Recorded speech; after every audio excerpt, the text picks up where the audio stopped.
नमस्कार, मैं हूं दीपक विशाल और आप देख रहे हैं बिग न्यूज़ 9। चूंकि अगर आप कोई सामान खरीदते हैं और उस सामान में जो दुकान से कोई भी प्रोडक्ट जब आप लेते हैं और उसके अंदर जो दावा किया जाता है कंपनियों की तरफ से कि इसमें ये सामान का मात्रा इतना इतना % है, और अगर ये मात्रा सही नहीं पाया जाता है तो आपके पास हक है, अधिकार है कि आप कंज्यूमर फोरम में जाकर के अपनी शिकायत दर्ज कर सकते हैं और सरकार या थाना में अपनी शिकायत दर्ज कर सकते हैं।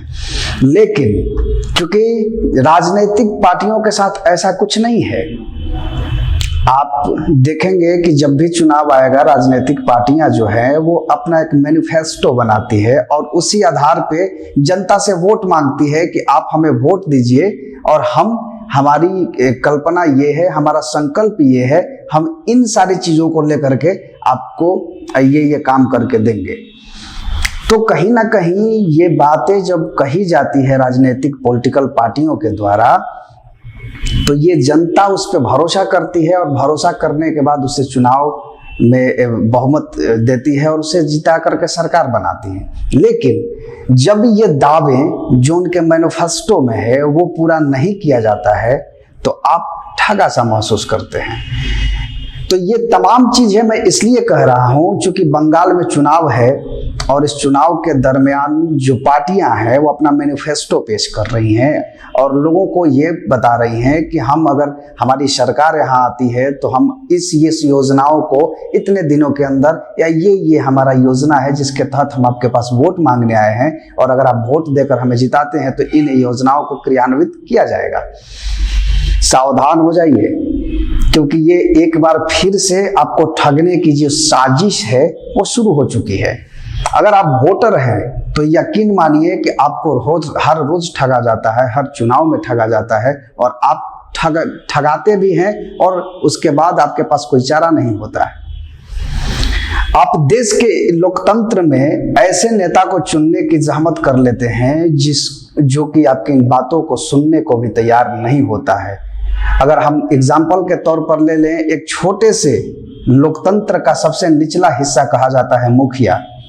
इस मुखिया चुनाव की अगर हम बात करें तो मुखिया जिसके घर में कल तक खाने के अनाज नहीं हुआ करते थे, लेकिन जैसे ही मुखिया का चुनाव जीतता है उसके दरवाजे पर दो स्कॉर्पियो, फॉर्च्यूनर और लग्जरियस गाड़ियों की भीड़ लग जाती है। साथ ही साथ उसके बिल्डिंग्स जो हैं वो लगातार बनते चले जाते हैं। तो सवाल ये उठता है कि 2500 रुपए जो मानदेय है उसके बदौलत इतनी संपत्ति कहाँ से आती है। खैर, इस पर हम अलग से चर्चा करेंगे, लेकिन मुद्दा जो है मैनिफेस्टो के कि किस तरह से राजनीतिक पार्टियां आपको ठगती है और आप उसके झांसे में आते हैं और उसके बाद आपके पास हाथ मलने के अलावा कुछ नहीं बच जाता है। आपको हम तफसील से इन सब चीजों को बताएंगे। जैसे बिहार विधानसभा चुनाव था 2014-15 से शुरू करते हैं। 2015 से जब विधानसभा चुनाव की बात करें तो बिहार में नीतीश कुमार चुन के आए और इससे पहले वो महागठबंधन के साथ आए थे। बीजेपी अलग चुनाव लड़ रही थी, उसमें तमाम दावे किए गए। या फिर आप लोकसभा के चुनाव देख लीजिए कि इसमें कैसी कैसी दावे की गई, किसानों के लोग लेकर के, आम पब्लिक को लेकर के, महिलाओं को लेकर के, बेरोजगारों को लेकर के, या फिर कहे कि शिक्षा को लेकर के। लेकिन आज 2014 की जो की हुई वादे हैं केंद्र सरकार की, 2021 आ गया है। इस 6 सालों में, इन 7 सालों में क्या उनमें से एक भी योजनाएं जमीन पर आई? ये सवाल है आप सबसे, क्योंकि ये आपके मुंह पर एक तमाचा जैसा होगा, आपको सोचने पे मजबूर करेगा कि हमने किसको वोट दिया और क्यों दिया। अगर आप मामूली सा सामान दुकान से खरीदते हैं तो उसके सारे अच्छे फैक्ट्स और बुरे फैक्ट्स को चेक करने के बाद खरीदते हैं और तब उसका सेवन करते हैं, जबकि वो एक बार आपको करना होता है। लेकिन राजनीतिक पार्टियों के साथ ऐसा नहीं होता है, क्योंकि ये आपको 5 साल तक लूटते हैं, 5 साल तक आपको लाचार बनाते हैं, 5 साल तक आपको कमजोर बनाते हैं। इसके बावजूद भी उनके तमाम मैनिफेस्टो को देखते हुए आप आसानी से उनके चक्कर में आ जाते हैं।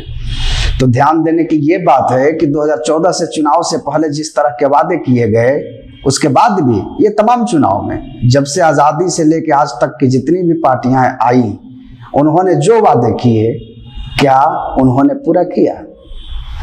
अगर आप सवाल करने जाएंगे कि आपने जो चुनावी वादे किया था, जो आपने मैनिफेस्टो दिया था, उस कार्य को अब तक नहीं किया, तो जो सत्ता में बैठे लोग हैं उनका जवाब ये होता है कि ये हमारा मेन मैनिफेस्टो का पार्ट है और हम इसे जरूर करेंगे, आप हमें अगली बार भी चुन कर लाइए।